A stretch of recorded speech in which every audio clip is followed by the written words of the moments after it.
Hello అందరికీ, welcome to my channel. ఇవాళ vlog వచ్చేసి మా తమ్ముని బర్త్డే స్పెషల్. ఫస్ట్ ఇంట్లో పూజ అంతా కంప్లీట్ చేసేసుకున్నాము. సో ఒక ప్లేస్కి వెళ్దాం అనుకున్నాము, టెంపుల్కి. సో స్టార్ట్ అయిపోయాము. Entry ticket per bike 20 rupees.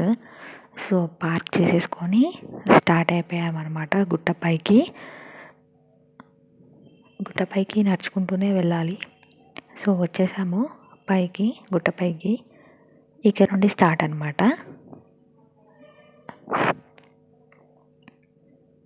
So ఇవాళ గుట్టపైన చాలా ప్రశాంతంగా ఉంది, రష్ ఎక్కువ లేదు. కోనే దగ్గర కూడా అసలు ఎవరు జనాలు లేరు.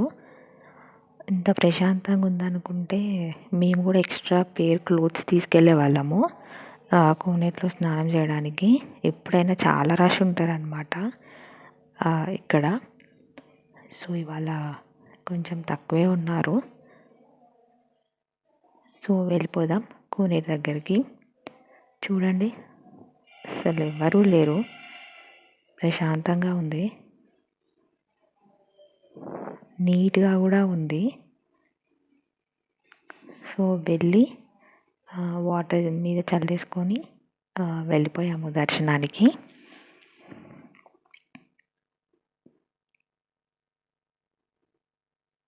ఇక్కడ నుండి స్టార్ట్ అనమాట లోపలికి ఎంట్రీ దర్శనానికి.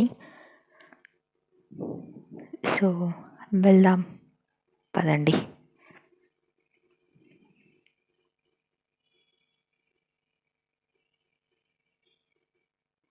ఇక్కడ నరసింహస్వామి స్వయంభుగా వెలిసారనమాట కొండపైన.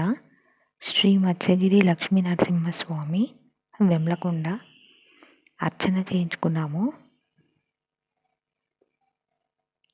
సో బ్యాక్ సైడ్ కూడా టెంపుల్ ఉంటుందన్నమాట.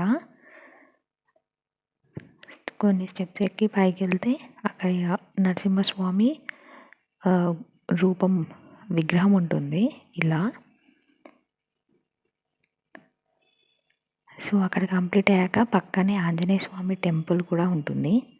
అక్కడ కూడా దర్శనం చేసేసుకొని వచ్చేసాము. ఇదంతా టెంపుల్ లోపల వ్యూ అన్నమాట.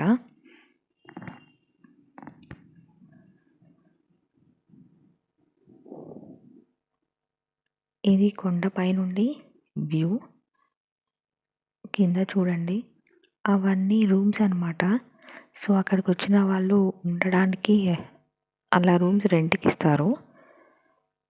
మార్నింగ్ వచ్చేసి అక్కడ ఉండి ఫుడ్ ప్రిపేర్ చేసుకొని తింటారనమాట. సో నెక్స్ట్ గజస్తంభం దగ్గరికి వెళ్ళాము. గజస్తంభం దగ్గర నుండి చూస్తే కూడా మనకి నరసింహస్వామి కనపడతారనమాట. ఇక్కడ నుండి ఇంకోసారి మనకి దర్శనం దొరుకుతుంది. ఇది టెంపుల్ ఫ్రంట్ వ్యూ.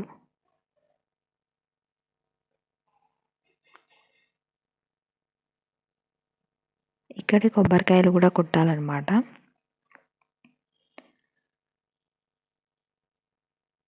సో చుట్టూ వాటర్, మధ్యలో నరసింహస్వామి. ఈ కోనేరులో వాటర్ ఎప్పుడు అలానే ఉంటాయి. ఏ సీజన్లో అయినా వాటర్ ఖచ్చితంగా ఉంటాయి అన్నమాట. అందులో చేపలు ఉంటాయి.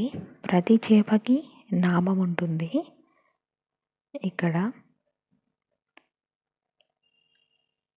నెక్స్ట్ పైన షాప్స్ కూడా ఉంటాయి. ఒకవేళ మనం కొబ్బరికాయ కొనాలనుకున్నా, ఫ్లవర్స్కి కానీ వాటర్ బాటిల్స్ ఇక్కడ దొరుకుతాయి అన్నమాట. ఇదంతా పార్కింగ్ ఏరియా. సో మనం ఇక్కడే పార్క్ చేసేసుకొని అండ్ నడుచుకుంటూ కొండపైకి వెళ్ళాలి. అండ్ నెక్స్ట్ బయటికి రాగానే మనకి మళ్ళీ ఆంజనేయ స్వామి దర్శనం దొరుకుతుంది.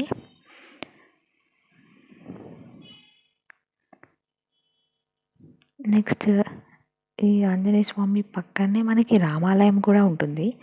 ఇక్కడ మనకు బండి పూజలు చేశారనమాట అక్కడ. సో ఇది గుట్ట కిందికి వచ్చినాక ఇలా చెట్లు ఉంటాయి.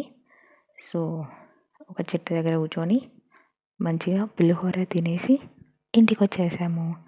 Thank you for watching. Bye bye.